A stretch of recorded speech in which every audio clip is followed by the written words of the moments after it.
Okay. Next video is gonna be like this, like a halfway side squat. I forget what they're called. I should really know that.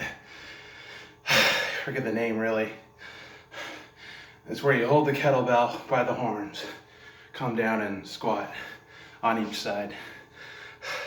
So that is the next exercise. I got 3 sets of 8, and then the next exercise is gonna be a thing on its own. 3 sets of figure 8, and that's the high point of the drilling down, and then go through it all again with next reps and less sets, and then a third time with just 1 set and low reps.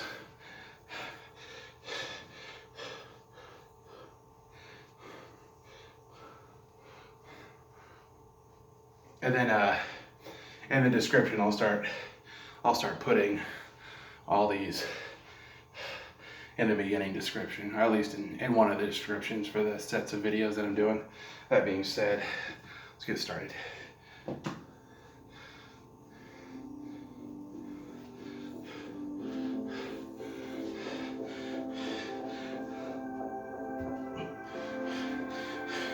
So a good thing to do is, if you can't do this at all, just try doing it without the kettlebell, so you can get that good stretch in your inner thighs going in a side direction, because that's where the tension is. The tension is kind of where the leg meets the inner thigh. That's where you feel the tension, because it's both kind of a rotational squat where you're going from side to side, but there's still a strength component because you got to push yourself up.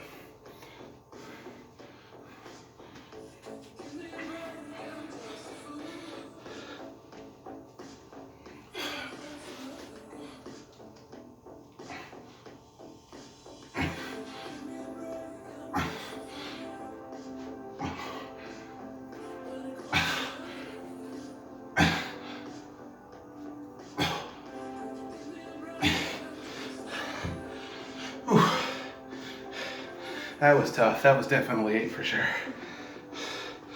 Take a quick break.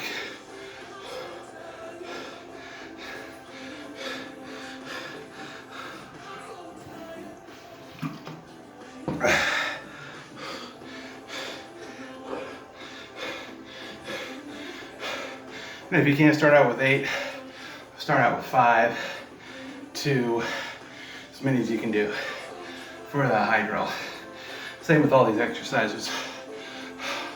All of it is based on my personal fitness, so it's completely flexible with how you want to do it. And all this is based on the individual's fitness.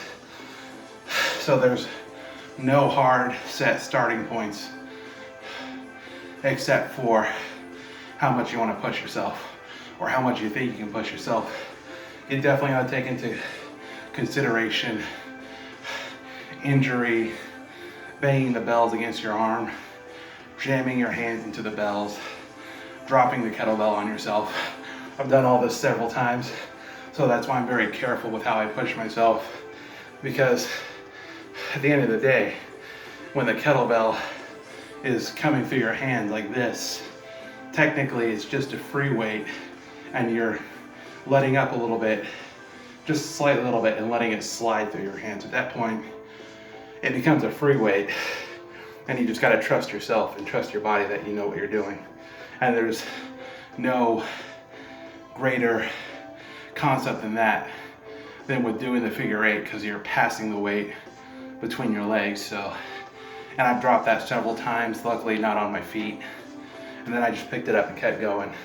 But if there's an ideal place to drop a weight, it's away from your body or underneath your body, where it can't bounce and clang on your feet.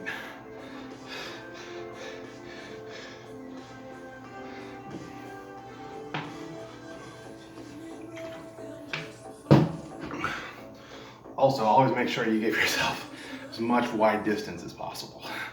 As much wide distance. You don't want this stuff flying, hitting other people, or flying overhead. If it flies overhead, get the hell out of the way. I've been that idiot where I've snatched the kettlebell up and I wasn't holding it tight enough when I was bringing it up. And when you bring it up, it flips over and comes back, resting on your forearm. You kind of just want to snake it up, but I wasn't holding it tight enough, and I went flying straight up.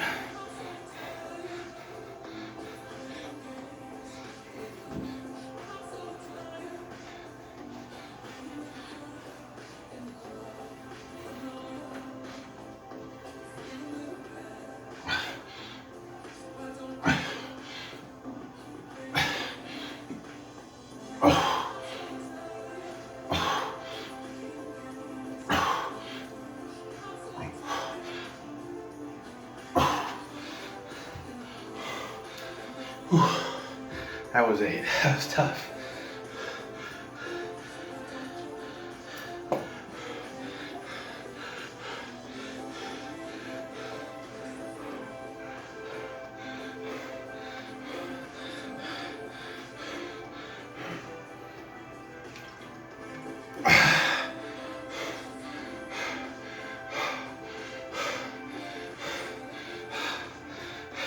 Just to give you an FYI, the drill down is not a hard workout. It's not an own it concept.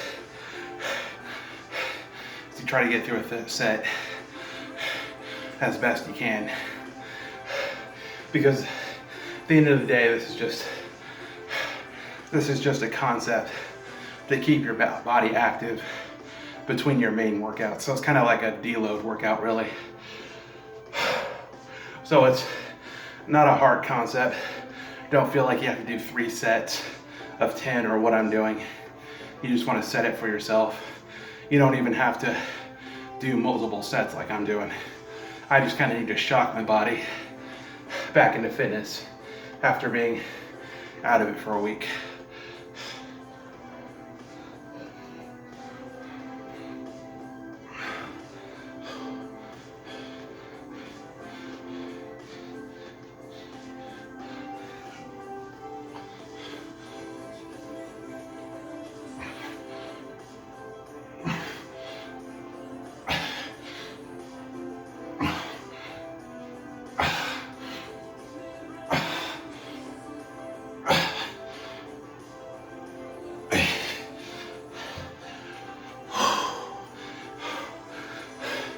That was 8.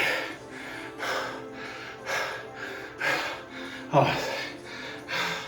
But yeah, that was 3 sets of 8. Catch you guys next video.